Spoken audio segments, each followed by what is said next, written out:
पूरा देश जानता है कि हर दल महिला आरक्षण के पक्ष में है।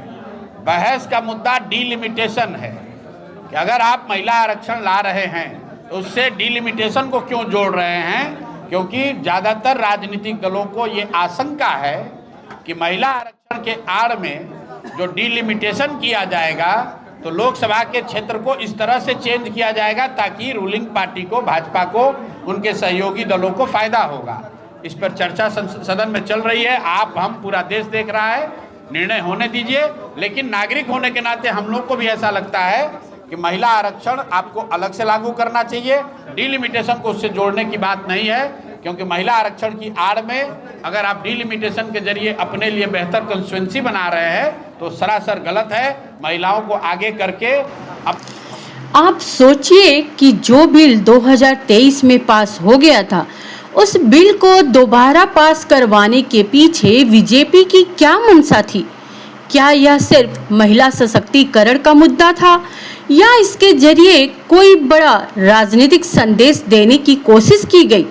यह सोची समझी साजिश तो नहीं थी, या कह सकते हैं कि महिला बिल के नाम पर धोखाधड़ी की साजिश रची गई थी।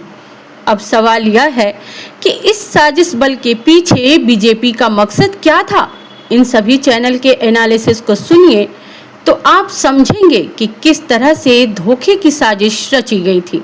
कांग्रेस और इंडी सेक्शन ने जिस ढंग से फिर महिला बिल को गिराने का काम किया, ये देश की जनता और नारी शक्ति ने देखा। देखिए पता नहीं सत्ता पक्ष के लोग किस बात का ढिंडोरा पीट रहे हैं। आज जो बिल गिरा है वो महिला बिल नहीं है। असल महिला बिल जो 2023 में पास हुआ था वो आज भी इंटैक्ट है और स्टैंडिंग है। आज सिर्फ अमेंडमेंट गिरी है जो डिलिमिटेशन के को लेकर थी, जिसमें ये सरकार चाहती थी अपने हिसाब से देश के इलेक्टोरल मैप को बदलने की। सिर्फ वो खारिज हुआ है और उसकी हमें खुशी है। महिला बिल 2023 का इंटैक्ट है। हमारी मांग है कि सरकार उसे 29 में लागू करे, 33% आरक्षण 543 सीट पे देने का काम करे। इनकी नीयत सही है तो ये करेंगे, वरना इन्हीं का महिला विरोधी चेहरा महिला आरक्षण बिल 2023 में पास हो गया, लेकिन जब लागू करने की बात आई तब इसको गिरा दिया।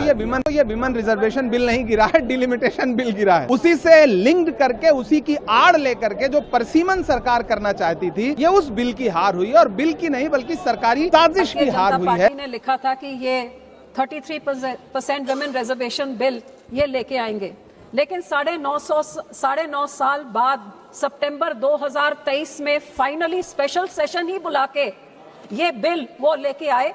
और वो बिल भी जब लेके आए उस टाइम भी मैं आपके द्वारा पूरे देश को बताना चाहूंगी कि ये 33% वुमेन रिजर्वेशन बिल यूनैनिमसली सितंबर 2023 में पास हो गया।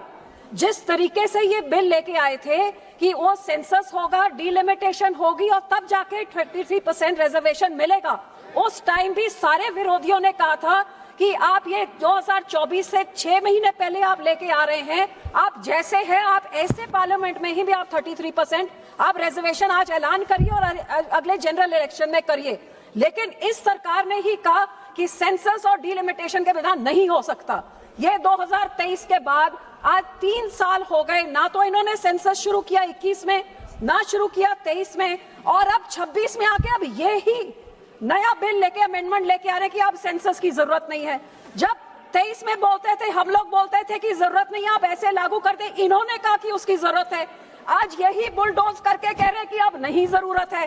तो गोल पोस्ट कौन चेंज कर रहा है, नियत किसकी क्या है, ये देश देख रहा है। ये आज इस टाइम महिला सांसद आपके ठीक पीछे यहाँ पे विरोध कर, यही मैं देश को बताना चाहूंगा, एक जानकारी देना चाहूंगा कि सरकार को पता था कि वो हारेगी, सरकार को पता था कि उसकी साजिश बेनकाब होगी, इसीलिए पहले से छपे हुए पोस्टर मौजूद थे और जैसे ही हार करके बाहर आए तो पोस्टर लेकर के नारे लगाने उन्होंने शुरू किए। इससे पता चलता है कि देश का 3 दिन समय बर्बाद किया गया विशेष सत्र बुला करके। सरकार को पता था कि सरकार के पास नंबर नहीं है, सरकार को यह भी पता था कि परसीमन की साजिश देश समझ रहा है, लेकिन पहले से छपे हुए पोस्टर लेकर के महिला सांसदों को आगे किया गया है। लेकिन देश जानता है ये महिला आरक्षण बिल नहीं था, ये देश के राजनीतिक नक्शे को बदलने वाला परसीमन का बिल था जिसकी हार हुई। दरअसल महिलाओं की आड़ लेकर के सरकार जो राजनीति करना चाहती थी और जो देश के राजनीतिक नक्शे को बदलना चाहती थी परसीमन के जरिए, आज उस साजिश की हार हुई है। डॉक्टर बाबा साहब अंबेडकर अमर रहे कि उन्होंने ऐसा संविधान बनाया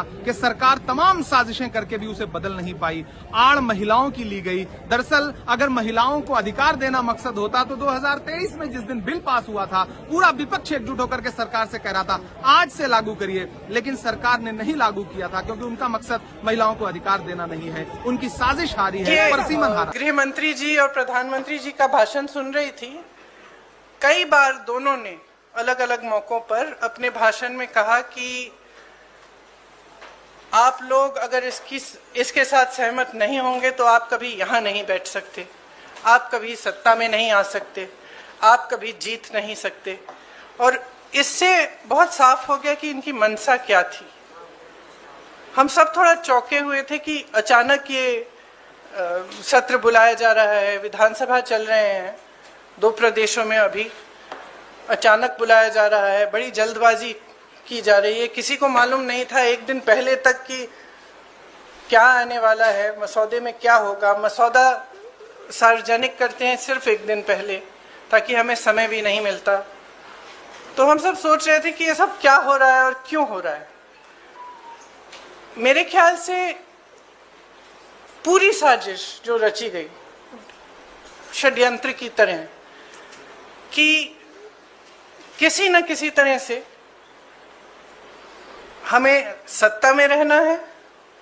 अगर अभी नहीं किया जाएगा तो 2029 तक जो ये करना चाह रहे हैं परसीमन, 2011 के जनगणना के आधार पर वो नहीं खत्म हो पाएगा।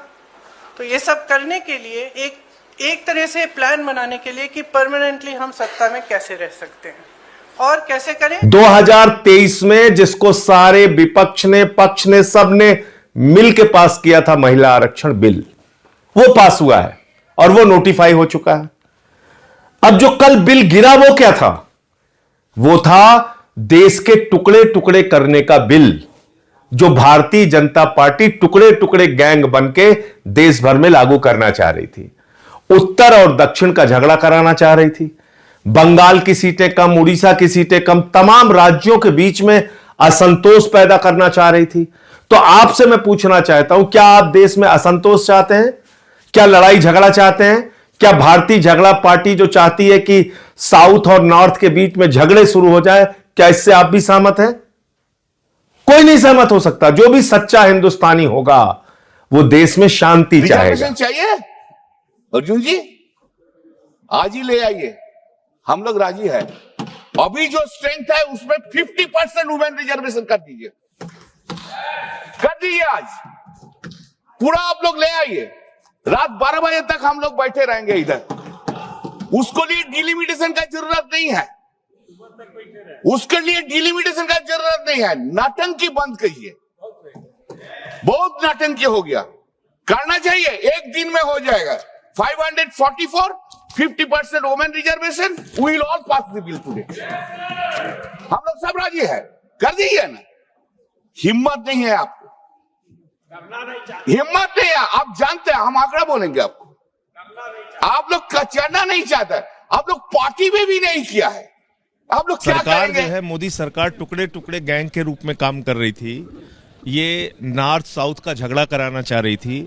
वो झगड़ा इस बिल को गिराने से रुका है और जो असंतोष पैदा हो रहा था दक्षिण के राज्यों में, खास तौर से तमिलनाडु में, जो एक लोगों के मन में असंतोष पैदा हो रहा था, उड़ीसा की सीटें कम हो रही थी, बंगाल की सीटें कम हो रही थी, तो जो एक असंतोष पैदा हो रहा था लोगों के मन में, उसको संसद के विपक्ष के सदस्यों ने इस टुकड़े टुकड़े गैंग की कोशिश को हराकर एक बल देने का काम किया है कि देश को तोड़ने की कोशिश, सीटों को कम करने की कोशिश, दक्षिण और उत्तर का झगड़ा कराने की कोशिश जो मोदी की थी, उसको नाकाम करने का काम इस बिल को गिरा करके विपक्ष ने किया। जल्दीबाजी क्यों है आपको जल्दीबाजी क्यों है? महिला विधेयक के पक्ष में हम, आप जनगणना क्यों नहीं कराना चाहते?